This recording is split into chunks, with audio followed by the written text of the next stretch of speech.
யார் நீங்க? என்ன வேணும்? நான் கவர்மெண்ட்ல இருந்து வர்றேம்மா. அதான் டிவி, மிக்ஸி, கிரைண்டர்லாம் கொடுத்துட்டீங்களே. இப்ப என்ன கொடுக்க வந்தீங்க? நான் கொடுக்க வரலம்மா, எடுக்க வந்திருக்கிறேன். சென்சஸ். உங்க வீட்ல மொத்தம் எத்தனை பேரு? நானு அண்ணன் 2 பேர். அண்ணன் 2 பேர். Okay, thank you.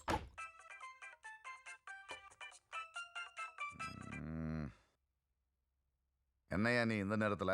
Operation starting just now. தங்கச்சி ஒருத்தி, அண்ணன் 2 பேர். தங்கச்சி அவ வாயிலே கொடுத்த செல்ஃப் ஸ்டேட்மெண்ட். நீ ஆளை பார்த்துட்டு முதல்ல ஃபோன் பண்ணு. பசுபதி, யார் நீ? உனக்கு என்ன வேணும்? பசுபதி கிட்ட இந்த பார்சலை கொடுக்க சொல்லி நவரச நாயகன் சத்யன் அமைச்சாரு. பசுபதியோட மாமா தான் நானு. சத்யன் எனக்கு ரொம்ப நல்லா தெரியுமே. கூட நானே அவன்கிட்ட கொடுத்துறேன். கொடுத்துறீங்களா? சத்யன் மாமா கேட்டதா சொல்லு. கண்டிப்பாண்ணே. பை பையா, உன் பணியில ஒரு சனியம் போட்டாரு.